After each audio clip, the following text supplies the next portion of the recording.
Caribbean সাগরের মাঝখানে একটি পরিবার তাদের জাহাজে করে ছুটি কাটাচ্ছিল। মা জুলিয়া সাঁতার কাটার জন্য পানিতে ঝাঁপ দেয়। কিছুক্ষণ আরাম করার পর সে হঠাৎই অদ্ভুত কিছু অনুভব করে, কিন্তু আশপাশে কিছুই দেখা যায় না বলে সে ভাবে হয়তো এটা তার ভুল ধারণা। কয়েক সেকেন্ড পর আবারও সেই অদ্ভুত অনুভূতিটা হয়, এবারও কিছু চোখে পড়ে না, কিন্তু এখন সে আতঙ্কিত হয়ে জাহাজের দিকে সাঁতার কাটতে শুরু করে। ঠিক তখনই হঠাৎ কেউ যেন তার পা টেনে ধরে এবং সে সাহায্যের জন্য জোরে জোরে চিৎকার করতে থাকে। তার মেয়ে ক্যাসি হেডফোন লাগিয়ে গান শুনছিল, তাই সে কিছুই শুনতে পায় না। স্বামী টম আর ছেলে বেন মাছ ধরায় ব্যস্ত ছিল। জুলিয়া পানির উপর ভেসে থাকার চেষ্টা করে, কিন্তু মুখে পানি ঢুকে যাওয়ায় চিৎকার করাও কঠিন হয়ে যায়। কিছুক্ষণ পর টমের মনে হয় অনেকক্ষণ ধরে সে জুলিয়াকে দেখছে না। সে জাহাজে তাকে খুঁজতে গিয়ে দেখে তার স্ত্রী ভয়ঙ্কর বিপদের মধ্যে আছে। সে বাচ্চাদের ডাকে, জাহাজটাকে সেই দিকে নিয়ে যায় এবং নিজে পানিতে ঝাঁপ দেয়। দ্রুত জুলিয়ার কাছে পৌঁছে তাকে ধরে জাহাজের দিকে সাঁতার কাটে। বাচ্চারা দুজনকে টেনে ওপরে তুলে নেয়। পরিবার সবাই মিলে জুলিয়াকে সামলে নেয়, কিন্তু জুলিয়া নিজেকেই বোঝায় যে হয়তো ঢেউয়ের কারণেই এমনটা হয়েছে। রাতে সবাই মিলে বেনের জন্মদিন উদযাপন করে। ক্যাসির বয়ফ্রেন্ডের ভিডিও কল দিলে সে ল্যাপটপ নিয়ে বাইরে চলে যায়। ভিডিও কলে তার বয়ফ্রেন্ড দেখায় যে শহরের ওপর বিশাল কালো মেঘ জমে গেছে। হঠাৎ কল গ্লিচ হয়ে ফ্রিজ হয়ে যায়। ক্যাসি এই কথা পরিবারকে জানাতে আসে, কিন্তু টম বলে যে হয়তো স্থলভাগ থেকে দূরে থাকার কারণে সিগন্যাল দুর্বল। ঠিক তখনই সবাই একটি শব্দ শুনতে পায়। তারা বাইরে গিয়ে দেখে তিমি মাছের একটি দল পাশ দিয়ে চলে যাচ্ছে। টম ব্যাখ্যা করে যে তিমি মাছ সবসময় পৃথিবীর ম্যাগনেটিক ফিল্ড অনুসরণ করে, কিন্তু ঝড় এলে তারা বিভ্রান্ত হয়ে পড়ে। হঠাৎ জাহাজ প্রচণ্ডভাবে দুলে ওঠে এবং বেন পড়ে যায়। টমের চিন্তা হয় জাহাজের কোনো ক্ষতি হয়েছে কিনা, তাই সে ডুব দিয়ে নিচে দেখতে যায়। কিছুক্ষণ পর সে আবার ভেসে ওঠে, কিন্তু তার কাঁধে একটি বড় ক্ষত ছিল। জুলিয়া সঙ্গে সঙ্গে তার ক্ষত সেলাই করে। টম জানায় যে পানির নিচে তার মনে হয়েছিল তার পেছনে কোনো বিশাল জীব আছে, কিন্তু ঘুরে তাকাতেই প্রোপেলারের আঘাতে কেটে গেছে। সে বলে যে যাই ছিল সেটা খুবই বড়। টম জাহাজে অনেক ক্ষতি দেখতে পায়, তাই তাদের সাহায্য চাইতে যায়। জুলিয়া বারবার রেডিওতে চেষ্টা করে। ক্যাসি ফোনে সিগন্যাল খোঁজে, কিন্তু কিছুই কাজ করে না। হঠাৎ ক্যাসি একটি অদ্ভুত প্রাণী দেখে চিৎকার করে ওঠে, কিন্তু আসলে সেটা বেনই ছিল, যে মুখোশ পরে মজা করছিল। কিছুক্ষণ পর ইয়ট পুরোপুরি বন্ধ হয়ে যায় এবং সমুদ্রের মাঝখানে আটকে পড়ে। জুলিয়া রেডিওতে একটি আওয়াজ শোনে, কিন্তু আওয়াজ এতটাই খারাপ যে কিছুই বোঝা যায় না। টম পরিবারকে জানায় যে তাদের কাছে মাত্র 4 দিনের খাবার ও পানি আছে এবং এখন তাদের কোনো মাছ ধরার নৌকার জন্য অপেক্ষা করতে হবে। হঠাৎ রাডারে কিছু ডিটেক্ট হয় এবং সবাই একটি অদ্ভুত শব্দ শুনতে পায়। সবাই দৌড়ে বাইরে এসে দেখে আকাশ থেকে অনেকগুলো আগুনের গোলা মাটিতে পড়ছে। যেখানে যেখানে সেগুলো পড়ছে সেখানে বড় বড় বিস্ফোরণ হচ্ছে। একটি আগুনের গোলা পানিতে তাদের কাছেই পড়লে টম সঙ্গে সঙ্গে জাহাজ চালানোর চেষ্টা করে। ইঞ্জিন কষ্ট করে চালু হয়, কিন্তু ঠিক তখনই আরেকটি আগুনের গোলা সেই এলাকায় আঘাত করে। ভয়ে সবাই একে অপরকে শক্ত করে ধরে রাখে। তখনই টম বুঝতে পারে যে আকাশ থেকে পড়া আগুনের গোলাগুলো উল্কাপিণ্ড নয়, বরং স্যাটেলাইট। ঠিক সেই সময় বেন দেখে জাহাজ থেকে ধোঁয়া বেরোচ্ছে। টম পরীক্ষা করে নিশ্চিত হয় যে ইঞ্জিন নষ্ট হয়ে গেছে। বাতাস আরও জোরে বইতে শুরু করলে সবাই জাহাজের ভেতরে আশ্রয় নেয়, কিন্তু কেউ খেয়াল করেনি যে কম্পাস খুব দ্রুত ঘুরছে। জাহাজ ভয়ঙ্করভাবে দুলতে থাকে। বেন আবার পড়ে যায় এবং এবার সে আঘাতও পায়।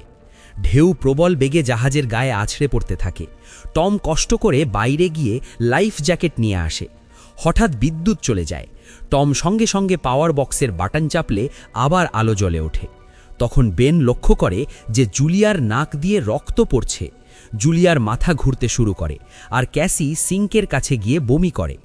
টম বারবার রেডিও চালানোর চেষ্টা করে, কিন্তু কোনো সিগন্যাল পায় না। হঠাৎ একটি তীক্ষ্ণ উচ্চস্বরে শব্দ শোনা যায় এবং বাতাস আরও শক্তিশালী হয়ে ওঠে। জুলিয়া দরজা বন্ধ করার চেষ্টা করে, কিন্তু একটি হ্যাচ খুলে যায় এবং ঝোড়ো হাওয়ায় জানালাগুলো ভেঙে যেতে থাকে। টম একটি ফ্লেয়ার জ্বালায় এবং কিছুক্ষণ পর চারপাশে অন্ধকার নেমে আসে। পরদিন সকালে সবাই চিন্তার মধ্যে ঘুম থেকে ওঠে এই ভেবে যে তারা ঝড় থেকে বেঁচে গেছে, কিন্তু জাহাজ প্রায় অর্ধেক ধ্বংস হয়ে গেছে। বাইরে এসে তারা দেখে সমুদ্রের পানি উধাও হয়ে গেছে এবং জাহাজ এখন মাটির ওপর আটকে আছে। এই দৃশ্য দেখে সবাই হতবম্ব হয়ে যায়। ক্যাসি সিগন্যাল চেক করে, কিন্তু নেটওয়ার্ক পুরোপুরি ডাউন। বেন দুটো মরা কাকড়া নিয়ে খেলতে শুরু করে। টম কম্পাস পরীক্ষা করে দেখে সেটা উল্টো হয়ে গেছে। এমন ঘটনা শেষবার ঘটেছিল 7 লাখ বছর আগে। ক্যাসির মনে হয় তার বয়ফ্রেন্ড হয়তো মারা গেছে এবং সে ভেঙে পড়ে। জুলিয়া তাকে বোঝাতে এগিয়ে এলে ক্যাসি তাকে দূরে ঠেলে দেয় এবং লুকিয়ে পড়তে চলে যায়। জুলিয়া ও টম বেঁচে থাকা সরঞ্জামগুলো গুনে দেখে।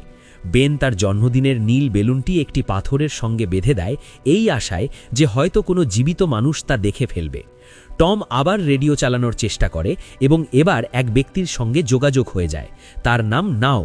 সে একটি সাবমেরিনের ক্যাপ্টেন। তার সাবমেরিনটিও স্থলভাগে আটকে গেছে। সে নিশ্চিত করে জানায় যে পৃথিবীর ম্যাগনেটিক পোল উল্টে গেছে, যার ফলে সমুদ্র পিছিয়ে গেছে এবং স্থলভাগ উন্মুক্ত হয়ে পড়েছে। সে বলে এখনও পর্যন্ত সে আর কোনো বেঁচে থাকা মানুষকে দেখেনি এবং সব ধরনের যোগাযোগ ব্যবস্থা পুরোপুরি অচল হয়ে গেছে। নাও আরও জানায় যে পোল আবার উল্টে যাবে এবং সম্ভবত 1 সপ্তাহের মধ্যেই সমুদ্র ফিরে আসবে। সে পরিবারটিকে সতর্ক করে দেয় যতটা সম্ভব উঁচু জায়গায় উঠে যেতে, কারণ পানি ফিরে এলে তা ভীষণ ভয়ঙ্কর হবে। সে জানায় দুর্ঘটনায় তার সঙ্গী মারা গেছে এবং সাবমেরিনে মাত্র 3 জনের জায়গা আছে। জুলিয়া ও টম অনুরোধ করে তাদের সন্তানদের অন্তত বাঁচাতে। নাও তাদের নিজের কোঅর্ডিনেটস দিয়ে দেয়। টম হিসাব করে দেখে সাবমেরিন পর্যন্ত পৌঁছতে 2 থেকে 3 দিন লাগবে। সে পরিবারকে বলে আজ রাতে ভালো করে বিশ্রাম নিতে, কাল সকালে তারা রওনা দেবে। পরদিন সকালে সবাই জিনিসপত্র গুছাচ্ছিল। এমন সময় টম কাছাকাছি কিছু নড়াচড়া করতে দেখে। সে ছিল এক খোঁড়া মানুষ, যার হাতে একটি হারপুন, আর তার সঙ্গে একটি কুকুর লাগাতার ঘেউ ঘেউ করছিল। টম তার কাছে গিয়ে তাকে একটি পানির বোতল দেয়, কিন্তু লোকটি এমন এক ভাষায় কথা বলে যা টম বুঝতে পারে না। পানি খাবার পর হঠাৎ সেই অচেনা লোকটি টমের মাথায় বোতল দিয়ে আঘাত করে এবং তার মুখে সজোরে লাথি মারে। জুলিয়া ভয়ে দৌড়াতে শুরু করে, কিন্তু ততক্ষণে অনেক দেরি হয়ে যায়। লোকটি টমের পেটে হারপুন ঢুকিয়ে দেয়। টম কিছুক্ষণ যন্ত্রণায় ছটফট করার পর সে তার গলাও কেটে দেয়। এরপর লোকটি জুলিয়ার পেছনে ছুটে আসে এবং তার দিকে হারপুন ছুঁড়ে মারে, যা তার কাঁধে বিঁধে যায়। প্রচণ্ড যন্ত্রণা সহ্য করে জুলিয়া জাহাজের ভেতরে দৌড়ে ঢুকে বাচ্চাদের লুকিয়ে যেতে বলে। সে দরজা লক করে দেয়। ক্যাসি আর বেন সোফার ভেতরে ঢুকে পড়ে। জুলিয়া তাদের হাতে ফ্লেয়ার গান ধরিয়ে দেয় এবং নিজে একটি ছুরি নিয়ে বাথরুমে লুকিয়ে পড়ে। লোকটি দরজায় জোরে জোরে ধাক্কা দিতে থাকে এবং শেষ পর্যন্ত ভেতরে ঢুকে পড়ে। প্রথমে সে কিছু খাবার তুলে নেয়, তারপর জাহাজের এদিক ওদিক খুঁজতে থাকে। এরপর সে বাথরুমের দিকে যায়, কিন্তু জুলিয়া বুদ্ধি করে একটি ছোট ছিদ্র দিয়ে বাইরে বেরিয়ে যায়। লোকটি ভাবে জুলিয়া পালিয়ে গেছে, কিন্তু সে ধীরে বেরোতেই তার কুকুর তাকে দেখে ফেলে এবং ঘেউ ঘেউ করতে থাকে। কুকুরটি ঝাঁপিয়ে পড়লে জুলিয়া ছুরি দিয়ে তাকে মেরে ফেলে। কুকুরের চিৎকার শুনে লোকটি বাইরে এসে নিজের কুকুরের মৃতদেহ দেখে উন্মত্ত হয়ে ওঠে। এই ফাঁকে জুলিয়া জাহাজের অন্য দিক দিয়ে আবার ভেতরে ঢোকার চেষ্টা করে। সে ওপরে উঠে ভাঙা জানালা দিয়ে ঢুকতে যায়, কিন্তু লোকটি আগেই সেখানে পৌঁছে যায়। সে জুলিয়াকে ধরে সজোরে ঘুষি মারে, ফলে সে নিচে পড়ে যায়। জুলিয়া আসবাবপত্র ধরে নিজেকে বাঁচানোর চেষ্টা করে, কিন্তু লোকটি তাকে লাথি মেরে দূরে ছুঁড়ে ফেলে। এরপর সে তার কবজির ওপর পা চেপে ধরে যাতে সে ছুরি ছেড়ে দেয়। তারপর চুল ধরে তার মুখ মেঝেতে আছড়ে দেয় এবং সোফায় ছুঁড়ে ফেলে তার গলা টিপে ধরতে থাকে। বাচ্চারা সবকিছু চোখের সামনে দেখছিল। হঠাৎ ক্যাসি বেরিয়ে এসে ফ্লেয়ার গান চালায়, যা সোজা লোকটির গায়ে লাগে। সে আগুনে জ্বলে ওঠে এবং জাহাজের ভেতরে আগুন ছড়িয়ে পড়ে। বাচ্চারা সঙ্গে সঙ্গে পালিয়ে যায়, কিন্তু জুলিয়া আবার ফিরে আসে। সে লোকটিকে একটি কিক মেরে ফেলে দেয়। মানচিত্র আর ব্যাগ তুলে নিয়ে সেখান থেকে দৌড়ে পালায়। বেন আর ক্যাসি তাদের বাবার কাছে গিয়ে কাঁদতে থাকে। জুলিয়াও তাদের পাশে বসে পড়ে এবং 3 জনে চোখের জলে টমকে শেষ বিদায় জানায়।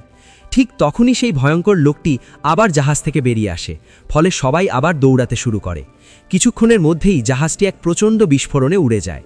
কিছুটা দূর যাওয়ার পর তারা একটি ছোট ঝর্ণার কাছে থামে একটু বিশ্রামের জন্য। ক্যাসির মনে হয় হয়তো সেই পাগল লোকটি বেলুন দেখে তাদের কাছে এসেছিল। এটা শুনে বেন নিজেকে দোষী ভাবতে শুরু করে। জুলিয়া তাকে বোঝায় যে এতে তার কোনো দোষ নেই এবং সবাইকে এগিয়ে চলতে বলে, কারণ লোকটি এখনও তাদের পেছনে থাকতে পারে। পথে একটি ছোট জলাশয়ের পাশে বেন একটি মৃত হ্যামারহেড শার্ক দেখে অবাক হয়ে যায়। ঠিক তখনই জুলিয়া লক্ষ্য করে যে লোকটি আবার তাদের কাছাকাছি চলে এসেছে। সবাই দৌড়ে একটি বালিয়াড়ি থেকে নিচে পড়ে যায়, যেখানে তারা বিষাক্ত বর্জ্য দেখতে পায়। সবাই সাবধানে সেই জায়গা পার হয় এবং মনে হয় তারা অবশেষে লোকটির হাত থেকে রেহাই পেয়েছে। হাঁটতে হাঁটতে তারা বড় বড় মৃত সামুদ্রিক প্রাণী আর সমুদ্রের তলায় জমে থাকা অসংখ্য প্লাস্টিক দেখতে পায়। বেন ধীরে ধীরে হাঁটতে থাকে। তখন জুলিয়া বুঝে যায় সে পানি শূন্যতার কাছাকাছি চলে গেছে। সে সবাইকে থামতে বলে। পানির বোতল দেখে তার মাথায় যেন বাজ পড়ে। বোতলে প্রায় কোনো পানি নেই। ক্যাসি বুঝতে পারে হয়তো সে বোতলের ঢাকনা ঠিকমতো বন্ধ করেনি। রাগে জুলিয়া চিৎকার করে বলে ক্যাসির অসাবধানতার কারণেই পানি শেষ হয়ে গেছে। ক্যাসি পাল্টা বলে, এতে আর কীই বা আসে যায়, এমনিতেই তো আমরা বাঁচব না। দুজনের মধ্যে দীর্ঘ তর্ক হয়, তবু সবাই সামনে এগোতে থাকে। কিছুক্ষণ পর তারা একটি বিধ্বস্ত বিমান খুঁজে পায়। ভেতরে কিছু নড়াচড়া দেখে সবাই ভয় পেয়ে যায়, কিন্তু সেটা শুধু কয়েকটা পাখি ছিল। সবাই সিদ্ধান্ত নেয় রাতটা এখানেই বিমানের ভেতরে কাটাবে। তারা সামান্য কিছু খাবার ভাগ করে খায়। জুলিয়া টমের জ্যাকেটের ভেতরে একটি পারিবারিক ছবি খুঁজে পায়, যা দেখে তার হৃদয় ভেঙে যায়। ক্যাসি জিজ্ঞেস করে, মম, তোমার আর ড্যাডের লাভ স্টোরিটা কি? জুলিয়া মৃদু হেসে বলে, টম একসময় হাসপাতালে আমার রোগী ছিল। একদিন সে ফুল আর একটি সুন্দর কবিতা দিয়ে তার ভালোবাসার কথা জানিয়েছিল। রাতের মাঝখানে ক্যাসি বিমানের বাইরে যায়। ঠিক তখনই সেই ভয়ঙ্কর লোকটি পেছন থেকে তাকে ধরার চেষ্টা করে, কিন্তু জুলিয়া হঠাৎ পেছন থেকে ঝাঁপিয়ে পড়ে এবং একের পর এক ছুরি কাঁধে তাকে মেরে ফেলে। ক্যাসি তার মাকে জড়িয়ে ধরে শান্ত করে। পরদিন সকালে তারা দেখে লোকটির মৃতদেহে পোকামাকড় ভিড় করেছে। সবাই লক্ষ্য করে তার শরীরে অসংখ্য কামড়ের দাগ রয়েছে, যার মানে এই এলাকায় কোনো ভয়ঙ্কর প্রাণী লুকিয়ে আছে। তারা সেখান থেকে বেরোতেই লোকটির মুখের ভেতর থেকে কাঁকড়াগুলো বেরিয়ে আসে। কয়েক ঘন্টা পর জুলিয়া আর ক্যাসি মানচিত্র দেখে দিক নির্দেশনা বোঝার চেষ্টা করছিল, কিন্তু বেন চুপি চুপি সামনে এগিয়ে যায়। জুলিয়া চিৎকার করে তাকে থামতে বলে, কিন্তু বেন একটি ছোট জলাশয়ের দিকে ঝুঁকে পানি খেতে শুরু করে। জুলিয়া সঙ্গে সঙ্গে তাকে টেনে সরিয়ে আনে এবং বোঝায় যে অচেনা পানি খেলে সে অসুস্থ হয়ে পড়তে পারে। সূর্যের তাপ ক্রমেই তীব্র হয়ে উঠলে সবাই মাথায় কাপড় জড়িয়ে নেয়। বেনের মাথা ঘুরতে শুরু করে। ঠিক তখনই তারা কিছু পুরনো চেয়ার খুঁজে পায় এবং জুলিয়া আর ক্যাসি সেগুলো দিয়ে একটি অস্থায়ী আশ্রয় বানিয়ে নেয়। জুলিয়া বেনকে একটি ইঞ্জেকশন দেয় এবং সিদ্ধান্ত নেয় যে তারা রাতটা সেখানেই কাটাবে। সকালে জুলিয়া এক অদ্ভুত শব্দে ঘুম ভেঙে যায়। বাইরে তাকিয়ে দেখে অসংখ্য কাঁকড়ার একটি বিশাল ঝাঁক তাদের দিকে এগিয়ে আসছে। সে সঙ্গে সঙ্গে বাচ্চাদের জাগিয়ে তোলে এবং তিনজনেই দৌড়াতে শুরু করে। দৌড়াতে দৌড়াতে তারা একটি বড় কার্গো জাহাজ দেখতে পায়। সেখানে তিনজন ক্রিউ সদস্য জীবিত ছিল। তাদের মধ্যে একজন মহিলা সাহায্য করতে চায়, কিন্তু বাকি দুইজন রাজি হয় না এবং তারা তিনজনেই পরিবারটিকে বাইরে রেখে কন্টেনার বন্ধ করে দেয়। কাঁকড়াগুলো কাছে চলে আসে। জুলিয়া বাচ্চাদের কন্টেনারের ওপর তুলে দেয়। নিজে উঠতে গিয়ে কাঁকড়াগুলো তার পায়ে সজোরে কামড় দেয়।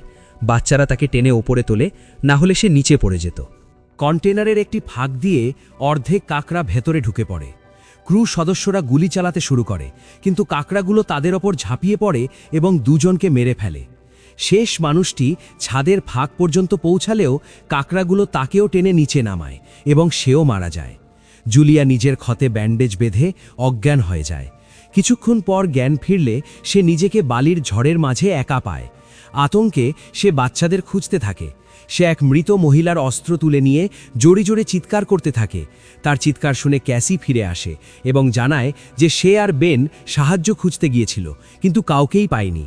এরপর তারা বেনের কাছে যায়, যে একটি খোলা কন্টেনার খুঁজে পেয়েছে, যেখানে ঝড় থামা পর্যন্ত তারা আশ্রয় নিতে পারে। জুলিয়া টমের লাইটার বের করে নিজের ক্ষতস্থানে আগুন দিয়ে ঝলসে বন্ধ করে দেয়, যা ছিল ভীষণ যন্ত্রণাদায়ক।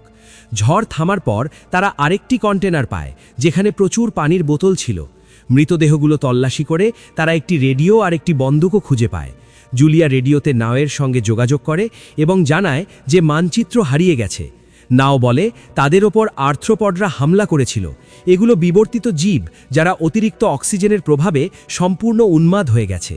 নাও সবাইকে দ্রুত এগোতে বলে, কারণ তার যন্ত্রপাতি হিসাব করে দেখিয়েছে যে সমুদ্র ধারণার চেয়েও দ্রুত ফিরে আসবে এবং তাদের হাতে মাত্র কয়েক ঘন্টা সময় আছে। সে একটি ফ্লেয়ার ছোড়ে এবং সবাই সেই দিকেই হাঁটা শুরু করে। দীর্ঘকাল হাঁটার পর সবাই একটি ভাঙা টয়লেট খুঁজে পায়, যেখানে বেন প্রস্রাব করে। এরপর তারা অবশেষে কাছেই সাবমেরিনটি দেখতে পায়, কিন্তু সেখানে পৌঁছাতে হলে তাদের একটি বিশাল পাথুরে পথ পার হতে হবে। সেই পথ ধরে যাওয়ার সময় চারপাশের দেয়াল কাঁপতে শুরু করে এবং বড় বড় পাথর গড়িয়ে পড়ে ভয়াবহ এক পাথর ধস নামে। জুলিয়া সঙ্গে সঙ্গে তার বাচ্চাদের পাশে ঠেলে দেয় এবং নিজেও পিছিয়ে যায়, যাতে কেউ চাপা না পড়ে। হঠাৎ একটি পাথরের দেয়াল তাদের মাঝখানে বাধা হয়ে দাঁড়ায়। জুলিয়া বাচ্চাদের বলে তার কথা না ভেবে সামনে এগিয়ে যেতে, কিন্তু ক্যাসি রাজি হয় না। তার মাকে ওঠাতে চেষ্টা করতে হবে। অনেক চিৎকার চেঁচামেচির পর জুলিয়া প্রতিশ্রুতি দেয় যে পরে সে তাদের খুঁজে নেবে। বাধ্য হয়ে ক্যাসি তার ভাইকে টেনে সামনে নিয়ে যায়। বাচ্চারা পাথুরে পথ বেয়ে সাবমেরিনের দিকে দৌড়ায়। সেখানে পৌঁছে তারা দেখে নাও রক্তে ভেজা অবস্থায় বাইরে পড়ে আছে। সে জানায় তার জন্য সব শেষ হয়ে গেছে এবং এখন বাচ্চারাই সাবমেরিন নিতে পারে, এই ভেবে যে ভেতরে একটি অতিরিক্ত জায়গা আছে। ক্যাসি সঙ্গে সঙ্গে মায়ের কাছে ফিরে যেতে দৌড়ায়। এদিকে জুলিয়া কাঁকড়াগুলোকে আসতে দেখে গুলি চালাতে শুরু করে। সে কয়েকটি কাঁকড়া মেরে ফেলে, কিন্তু ঝাঁকটি এত বড় ছিল যে সবার সঙ্গে লড়া সম্ভব হয় না। ঠিক তখনই ক্যাসি দেয়ালের ওপর দেখা দেয় এবং হাত বাড়িয়ে দেয়। আহত পা নিয়েও জুলিয়া দ্রুত ওপরে ওঠার চেষ্টা করে। ক্যাসির সাহায্যে সে অন্য পাশে পৌঁছে যায় এবং দুজনে একসঙ্গে সাবমারিনের দিকে দৌড়ায়। বেন আগেই ওপরে উঠে গিয়ে গুলি চালাতে থাকে, যাতে কাঁকড়াগুলো ব্যস্ত থাকে এবং সবাই নিরাপদে উঠতে পারে। কাঁকড়াগুলো সাবমারিনের কাছে আসতে শুরু করে। জুলিয়া বন্দুক তুলে গুলি চালাতে থাকে যতক্ষণ না বাচ্চারা ভেতরে ঢুকে পড়ে। যখন তারা নিরাপদে ভেতরে যায়, জুলিয়া বুঝতে পারে গুলি শেষ হয়ে গেছে। তখন সে বন্দুকটি কাঁকড়াগুলোর দিকে ছুঁড়ে ফেলে, নিজেও ভেতরে ঢুকে পড়ে। সবাই শক্ত করে হ্যাচ বন্ধ করে দেয় এবং জানালা দিয়ে দেখে কাঁকড়াগুলো কিভাবে সাবমারিনটিকে ঘিরে ফেলেছে। ঠিক সেই সময় সমুদ্র ফিরে আসে। তিনজন দ্রুত নিজেদের আসনে বসে সিটবেল্ট বেঁধে একে অপরের হাত শক্ত করে ধরে। প্রবল ঢেউ সাবমারিনটিকে তীব্রভাবে এদিক ওদিক ছুঁড়ে ফেলতে থাকে। এতে জুলিয়ার চোখের সামনে পুরো যাত্রার দৃশ্য ভেসে ওঠে এবং ক্যাসি বমি করে ফেলে। কিছুক্ষণের মধ্যেই আবার সেই তীক্ষ্ণ শব্দ শোনা যায় এবং সবাই অজ্ঞান হয়ে যায়। পরে জুলিয়া ও বাচ্চারা জ্ঞান ফিরে পেয়ে দেখে তারা বেঁচে আছে। তারা হ্যাচ খুলে বাইরে বেরিয়ে দেখে ঢেউয়ের তোড়ে সাবমারিনটি একটি ধ্বংসপ্রাপ্ত শহরের মধ্যে এসে পড়েছে। অর্থাৎ আবার বেঁচে থাকার এবং নতুন জীবন শুরু করার আশা তৈরি হয়েছে। আর এখানেই সিনেমার গল্প শেষ হয়।